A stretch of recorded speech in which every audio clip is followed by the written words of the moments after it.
in these very seats yesterday, Vladimir Zelensky sort of sat and told me that the one thing he wanted American troops in Ukraine after any kind of peace is gone. His first preference, of course, was NATO, but his second thing was the necessity of having Americans there.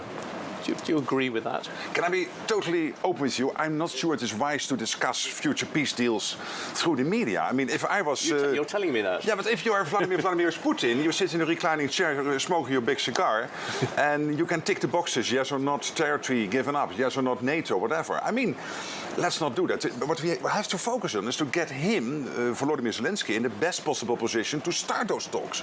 And what helps, for example, is what Trump did this morning, President Trump, in announcing, or yesterday, announcing this extra sanction package on Russia. That's the way forward. And you think that could have a real effect? Absolutely. If the Europeans will also help, they're doing a lot, but they could work with the Americans in conjunction. And then, of course, we also have to see what the Ukraine needs more in terms of weapon supply. I guess if the US continues that Europe has to pay more for those weapons, which is only logical. And, of course, we have to spend more here in this part of the world for defense. This morning, I think you said that this is Europe's problem, it's not Trump's. We shouldn't be blaming him for what's happening. I hear many people here whining and complaining about Trump, and I would say the problem is not Trump or the US, the problem is Europe. The problem is Europe because at the moment we are not spending enough. Trump has also pointed, when the US is supplying a lot of weaponry into Ukraine, that we could pay more of the financial burden of that than we are doing currently. And he has always consistently been clear about the fact that he feels that we are under the US umbrella here and not paying enough for that. And luckily, thanks to him in his first term, we are paying more. But with the present level of spending, we will not keep ourselves safe. If we can both agree that more spending would be good, isn't there a sort of bigger issue behind it? It's not so much the levels of spending, it's the way it's done at the moment. It's such a mess of competing people with competing tanks. Everything's a bit of a... Is there more to be gained by actually having more cohesive spending better done than the actual number? No, it's and, I'm afraid. It is and a number, and it will have to be really, really much more than we're spending now in this part of NATO, and by the way, in Canada. So those not on 2% this year have to reach the 2%. We cannot wait any longer, and then collectively we will decide later this year what exactly the new number should be, but it will be much more than a 2%. And you're right, at the same time, on innovation, on joint procurement, on getting the big contracts done with the defense industrial base, the defense industry, we have to be much better. And by the way, on this last issue, we also need the US to step up, because also the US defense industrial base is not producing enough. We are, from Europe now, spending 180 billion since 2022 buying from the US. That could be much more if the US produce more. What about the idea that this is actually part of a sort of bigger contest? You've got NATO on one side, you've got Russia, China, Iran on the other. What is you've come into this job, what is your view of that setup at the moment, those two opposing forces? I started 3.5 months ago. Two early conclusions. One, we are safe now, not in 5 years if we don't spend more. And second, on your question, this is not a conflict between Russia and Ukraine or Russia-Europe. It is really a geopolitical issue because of North Korea, China and Iran, and that's why we need to get to a good deal. And we can only get to a good deal if we don't negotiate through the media. And a good deal means that you will not have Putin high-fiving with Kim Jong-un and Xi Jinping and the mullahs in Iran.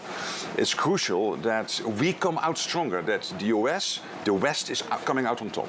And what about the way it looks? I mean, the amount of money we are spending on defence, on procurement, compared with what China and Russia...